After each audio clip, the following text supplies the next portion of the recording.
दोस्तों आज हम बात करेंगे एक American coming of age comedy drama film के बारे में जिसे इस साल के अकेडमी अवार्ड्स में 3 नॉमिनेशंस मिले हैं इंक्लूडिंग बेस्ट पिक्चर। इसे लिखा और डायरेक्ट किया है पॉल थॉमस एंडरसन ने। इसमें मेल लीड्स निभाए हैं अलाना हैम और कूपर हॉफमैन ने, और इनके अलावा एक एंसेंबल सपोर्टिंग कास्ट इसमें इंक्लूडेड है जिसमें Sean Penn, Tom Waits, Bradley Cooper और बेनी सेफ्डाई शामिल हैं।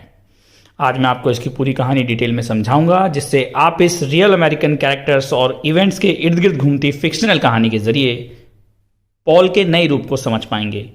ये सब जानने के लिए इस वीडियो को एंड तक देखिएगा। मेरी हमेशा कोशिश रहती है कि मैं आपको फॉरेन सिनेमा की उन मूवीज़ के बारे में जानकारी दूं जो शायद आपको कहीं और ना मिलें, इसलिए ऐसी ही और दिलचस्प मूवीज़ के बारे में जानने के लिए इस चैनल को सब्सक्राइब करके बेल आइकन को ज़रूर दबा दीजिए। तो चलिए वीडियो शुरू करते हैं। हेलो दोस्तों, मेरा नाम है अमन और आप देख रहे हैं सिनेमैटिक ज्ञान। Let's get started.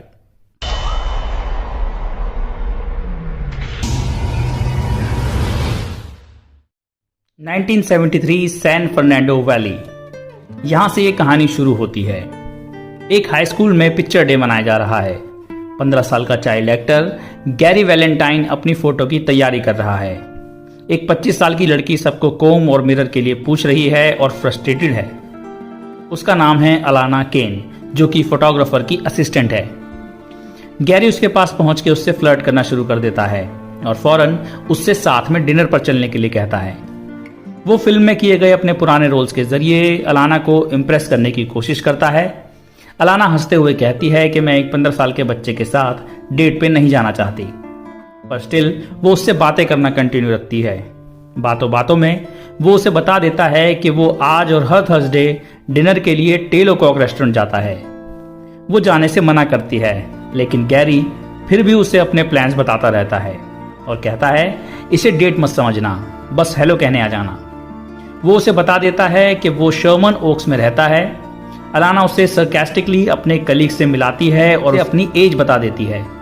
गैरी की पिक्चर क्लिक होती है और अलाना अभी भी उसके डिनर के इनविटेशन को ठुकरा रही है और इसके बाद गैरी वहां से चला जाता है। गैरी शाम को अपने भाई ग्रेग को अलाना और उसके साथ होने वाले डिनर के बारे में बताता है। रेस्टोरेंट के अंदर सॉफ्ट जैज म्यूजिक बज रहा है। बेसबॉल मैच की कमेंट्री के बीच अलाना गैरी के बगल में आकर बैठ जाती है। वो उसे घूरता रहता है जिससे वो अनकंफर्टेबल फील करती है। कुछ देर बाद दोनों डिनर टेबल पे साथ में बैठे होते हैं और एक दूसरे को जानने के लिए बातें कर रहे होते हैं।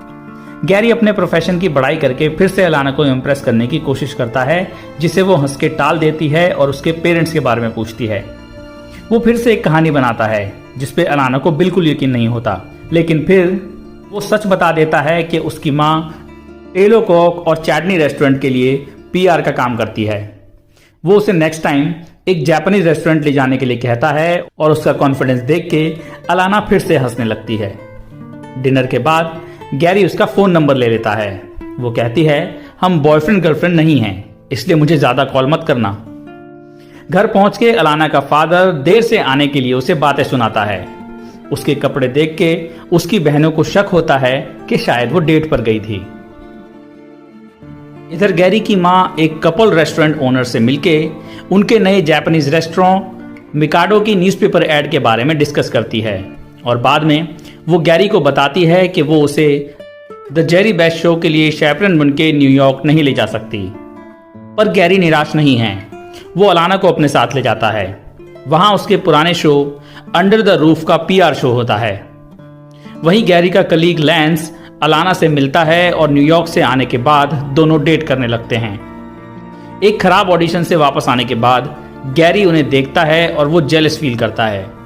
उस रात वो घर पहुंच के अलाना को कॉल करता है पर कुछ बोलता नहीं है।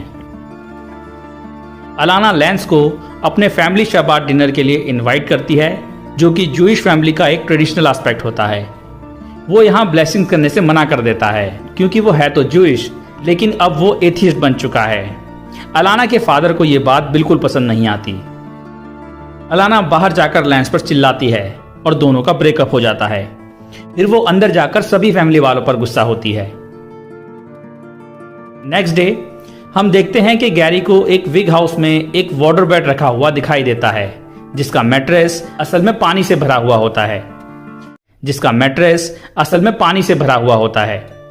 वो उस पर लेट के उसे ट्राई करता है और ओनर से उसका प्राइस पूछता है जो है $69.95। यहीं से गैरी को एक आइडिया आता है और वो इनका बिजनेस करने की सोचता है। वो इस बिजनेस आइडिया को लेके अपने छोटे भाई और कुछ साथियों के साथ टीनेज फेयर जाता है। फेयर में अलग अलग चीजें होती हैं जैसे टाको mini bike, black light, photo booth etcetera. उसके स्टॉल का नाम होता है द सॉगी बॉटम्स। वो अपनी मॉडल कीकी को समझाता है कि उसे कैसे कस्टमर को अट्रैक्ट करना है। यहाँ पे उसे अलाना भी मिलती है जो अपनी फ्रेंड जोजो के लिए ईयररिंग सेल करने आई हुई है। यहीं उसे पता चलता है कि अब अलाना का कोई बॉयफ्रेंड नहीं है। वो उसे अपने प्रोडक्ट से इंट्रोड्यूस करवाता है। तभी अचानक 2 पुलिस ऑफिसर्स आते हैं और गैरी को अरेस्ट कर लेते हैं। उसे और अलाना को बिल्कुल समझ नहीं आता कि ये हो क्या रहा है। ऑफिसर्स उसके पूछने पर भी नहीं बताते कि उन्होंने गैरी को क्यों अरेस्ट किया है। अलाना ऑफिसर्स की गाड़ी का पीछा करना शुरू करती है। पुलिस को सस्पेक्ट्स की डिटेल मिलती है जो गैरी से मैच नहीं करती। वो स्टेशन पहुंच के एक बेंच पर उसे हथकड़ी से बांधकर बैठा देते हैं।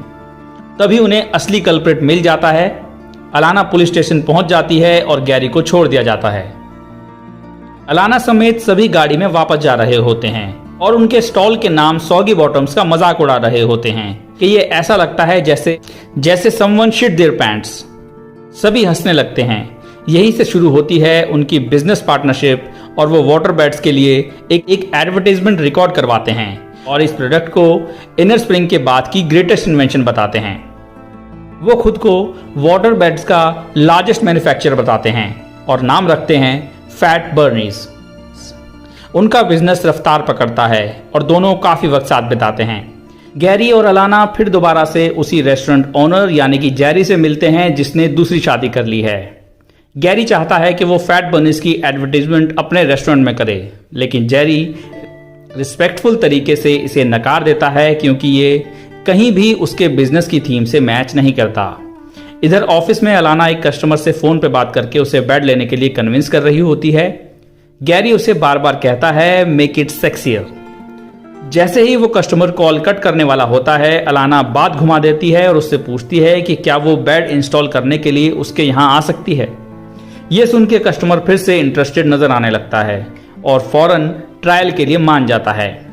गैरी को यह बात बिल्कुल पसंद नहीं आती। कॉल काटने के बाद गैरी कहता भी है कि तुम्हें बेड इंस्टॉल करने को कहा था, ना कि उस आदमी के साथ बेड पे जाने के लिए। अलाना इससे फ्रस्ट्रेट हो जाती है और कहती है मैं एक अच्छी एक्ट्रेस हूं। दरअसल वो एक्टिंग ट्राई करना चाहती है। गैरी उसकी मुलाकात करवाने ले जाता है अपनी एजेंट जेनिस से और उसे समझाता है कि जेनिस के हर सवाल का जवाब हाँ में देना। पहुंचने के बाद जेनिस अलाना से कई सवाल करती है जैसे कि वो एथलेटिक है या नहीं, उसे हॉर्स राइडिंग आती है या नहीं, स्पोर्ट्स एटसेट्रा। अलाना सबके जवाब में हाँ बोलती है। उसे इजराइल का मार्शल आर्ट्स क्राव मगा भी आता है। जेनिस इससे काफ़ी इंप्रेस होती है, पर वो जानना चाहती है कि अलाना फिल्म में न्यूडिटी के लिए तैयार है या नहीं। वो इसके लिए भी हाँ बोल देती है, लेकिन गैरी उसे इशारे में मना करता है और वो वहाँ से चले जाते हैं। गैरी इस बात से बिल्कुल खुश नहीं है क्योंकि वो मूवीज़ में पूरी दुनिया को अपनी न्यूड बॉडी दिखा सकती है, पर उसे नहीं। अलाना गुस्से में उन्हें ड्रॉप करके वहाँ से चली जाती है और कुछ देर बाद वापस आके गैरी की डेस्परेशन के चलते उसे अपनी न्यूड बॉडी दिखा देती है और वहाँ से चली जाती है। उसे अब लगने लगा है कि इन 15-16 साल के लोगों के साथ घूमना फिरना बहुत अजीब लग रहा है। अलाना फैट बर्नीज की मॉडल बन जाती है और वो और गैरी दोनों ही काफ़ी खुश हैं। ये उनके स्टोर की ग्रैंड ओपनिंग है।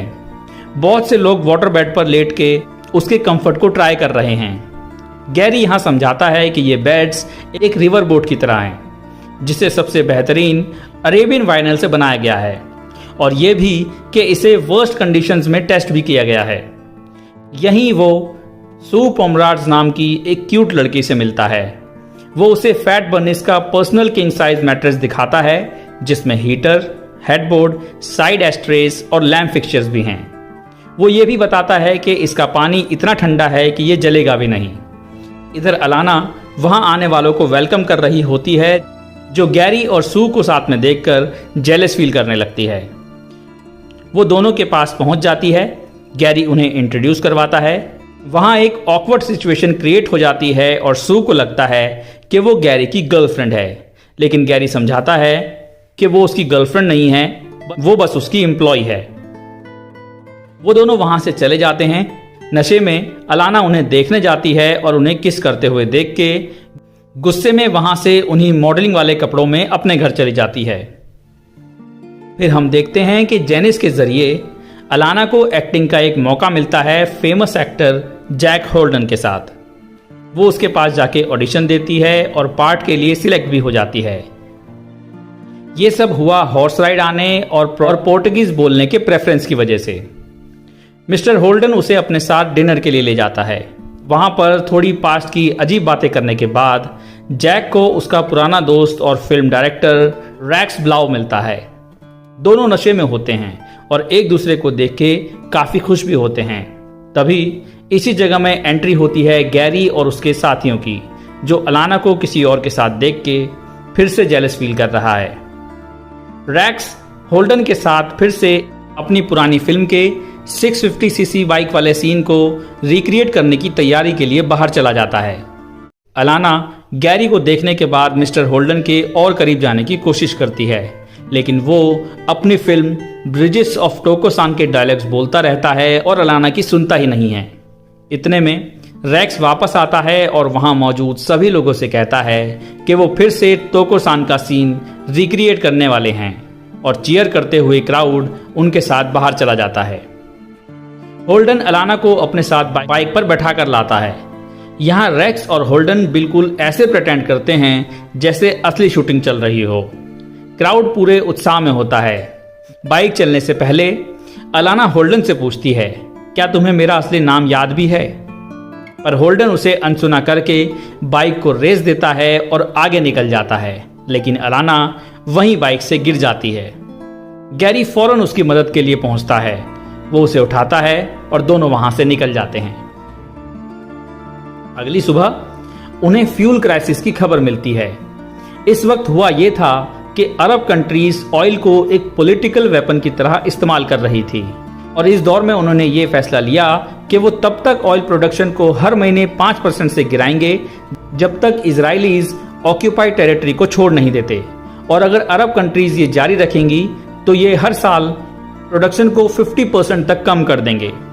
इस चीज से हालात बद से बदतर हो सकते हैं। उस समय के प्रेसिडेंट रिचर्ड निक्सन का बयान आता है कि इस इमीडिएट शॉर्टेज से हम सभी की जिंदगी पर बहुत असर पड़ने वाला है।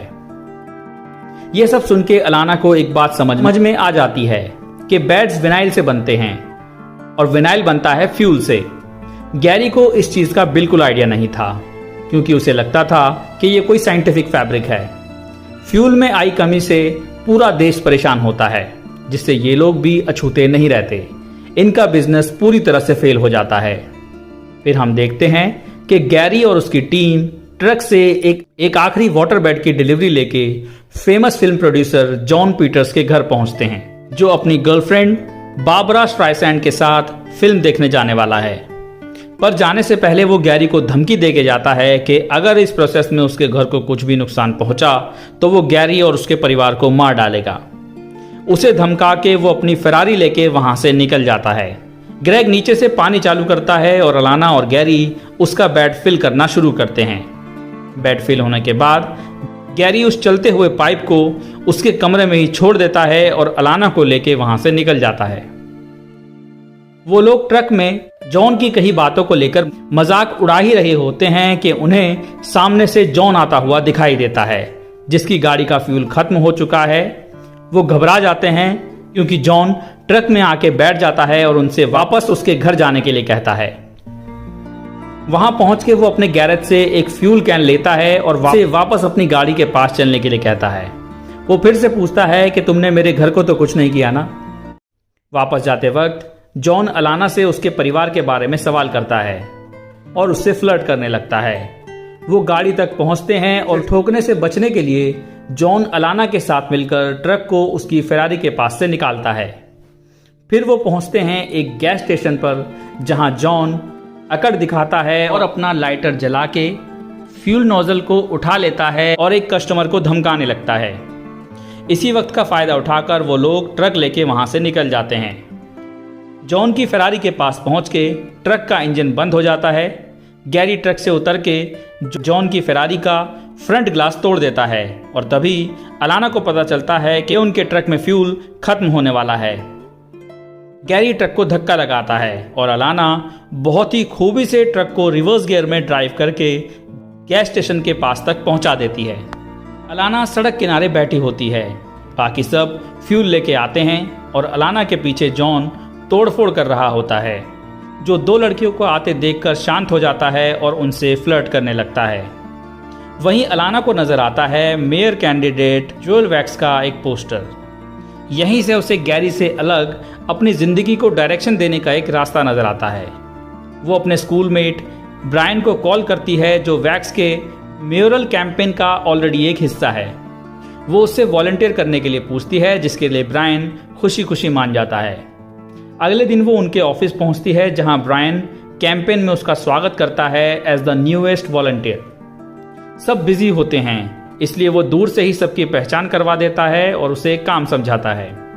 इधर जोएल का इंटरव्यू चल रहा होता है कि वो बीइंग अ यंगेस्ट काउंसिलमैन कैसे इन सब चीज़ों के बीच अपनी सोशल लाइफ मैनेज करता है। वो समझाता है कि उसे अपने बिजी स्केड्यूल के चलते इन सब चीज़ों का टाइम ही नहीं मिलता। इंटरव्यू के बाद एक फ़ोटो क्लिक होती है और फिर ब्रायन अलाना को जोएल से इंट्रोड्यूस करवाता है। फिर हम जोएल को अपने कैंपेन के लिए एक वीडियो शूट करते देखते हैं। यहाँ अलाना भी मौजूद है और गैरी ये वीडियो शूट कर रहा है। इसके बाद वो अपने ऑफिस में एक इंटरव्यू शूट करने की कोशिश कर रहे होते हैं, लेकिन कैमरा रोल्ड आउट होने की वजह से वो शूट पूरा नहीं हो पाता। फिर वो थोड़ा ब्रेक लेते हैं। इस इंटरव्यू के बाद एक आदमी जोएल को उसका स्केड्यूल बता रहा होता है और इसी बातचीत में वो ये भी बताता है कि 1939 से लीगल पिनबॉल मशीन्स फिर से लीगल होने जा रही हैं। ये सुनते ही गैरी के कान खड़े हो जाते हैं। उसे एक नए बिजनेस का आइडिया आता है। वो इन मशीन्स के नए बिजनेस के बारे में कॉल करके कई लोगों से बात करता है। अलाना समझ जाती है कि उसके दिमाग में क्या खुराफात चल रही है। वो फैट बर्नीज पिनबॉल पैलेस खोलना चाहता है। अलाना फ्रस्ट्रेट हो जाती है कि तुमने शहर को बेहतर बनाने वाली इतनी अच्छी अच्छी बातें सुनने के बजाय सिर्फ पिनबॉल मशीन्स के बारे में सुना। अलाना उसे ड्राइव करने से मना कर देती है। उनमें बहस होती है कि उनमें से ज़्यादा कूल कौन है। अलाना अपनी तारीफ करती है और गैरी ये कहते हुए अपनी तारीफ करता है कि अगर वो नहीं होता तो वो आज भी स्टूडेंट्स की पिक्चर ही ले रही होती। और फिर गैरी खुद ही कार लेकर वहाँ से निकल जाता है। अलाना उसे रोकती है पर वो उसकी एक नहीं सुनता। उसके बाद अलाना अपने कैंपेन के काम में बिजी हो जाती है। काउंसिलमैन उसके काम की काफ़ी सराहना करता है। इधर गैरी अपने लिए एक अच्छा सूट सिलवा लेता है। अलाना की बहन उसे कॉल करके बताती है कि गैरी आया था और वो अपने पिनबॉल पैलेस का फ्लायर देकर गया है। वो चाहता था कि तुम्हें इस बारे में पता हो और उसका चेहरा देख के ऐसा लग रहा था कि वो तुम्हें काफ़ी मिस कर रहा है। गैरी और उसकी टीम अपने फैट बर्नीज पिनबॉल के फ्लायर्स बांट रही है, जिसमें एंट्री पर गेस्ट बैंड और फ्री पेप्सी का भी ऑफर है। गैरी का पिनबॉल पैलेस शुरू हो जाता है और वहाँ एज लिमिट ना होने की वजह से बहुत सारे लोग मौजूद होते हैं। गैरी कई लोगों को वहाँ से मिसबिहेव करने की वजह से निकाल देता है। फिर वो देखता है कि अलाना की दोनों बहनें एस्टे और डैनियल वहाँ मौजूद हैं। वो उनके पास जाता है। फिर वो उनसे अलाना के बारे में पूछता है और लेकिन दोनों को इस बारे में कुछ नहीं पता होता। तभी एस्टे कहती है, तुम्हें तो पता ही है ना कि वो कहाँ काम करती है। ये सुनते ही गैरी उसे ढूंढने वहां से निकल जाता है। इधर ब्रायन और अलाना ऑफिस बंद कर रहे होते हैं और तभी वहां काउंसिलमैन का कॉल आता है, जो अपना वॉलेट ऑफिस में ही भूल गया है। वो अलाना को ड्रिंक्स के लिए बुलाता है और कहता है कि फौरन आ जाओ। अलाना वहां पहुंचती है। जोएल के साथ वहां एक और आदमी बैठा होता है। जोएल उसे इंट्रोड्यूस करवाता है। वो उसका पुराना दोस्त मैथ्यू है। अलाना ड्रिंक ऑर्डर करती है, लेकिन कुछ ही देर में उसे समझ आ जाता है कि यहाँ उसका कोई काम है ही नहीं। मैथ्यू जोएल से पूछता है कि तुम इस लड़की को हमारे मैटर में क्यों घसीट रही हो। जोएल उसकी बात टालता रहता है, लेकिन मैथ्यू का सारा ध्यान सिर्फ जोएल पर होता है।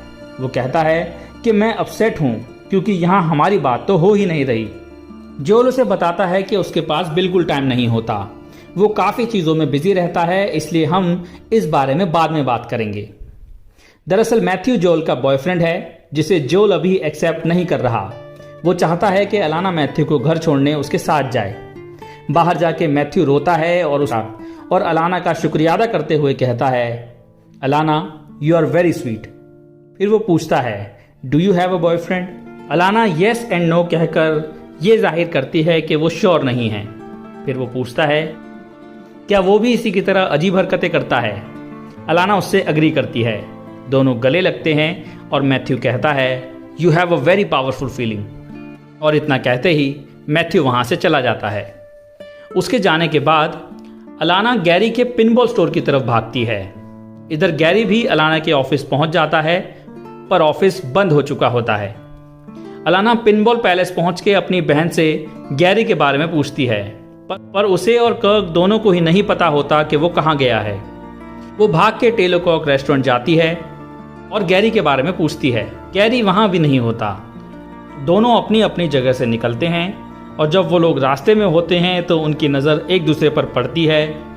वो भागते हुए एक दूसरे की तरफ बढ़ते हैं। यहाँ 2 फ्लैशबैक सीन रिफ्लेक्ट होते हैं। एक जब अलाना ने अरेस्ट होने के बाद गैरी की मदद की थी, और दूसरा जब होल्डन की बाइक से गिरने के बाद गैरी ने अलाना की मदद की थी। ये खत्म होते ही वो दोनों एक दूसरे को गले लगाते हैं और गिर जाते हैं। फिर वो भागते हुए पिनबॉल पैलेस जाते हैं, जहां गैरी कहता है, everyone may I have your attention please, let me introduce to you Mrs Alana Valentine. ये सुनते ही अलाना उसे इडियट कहती है। फिर दोनों किस करते हैं, वहाँ से निकलते हैं और अलाना फाइनली कहती है, आई लव यू गैरी। और इसी के साथ फिल्म खत्म हो जाती है।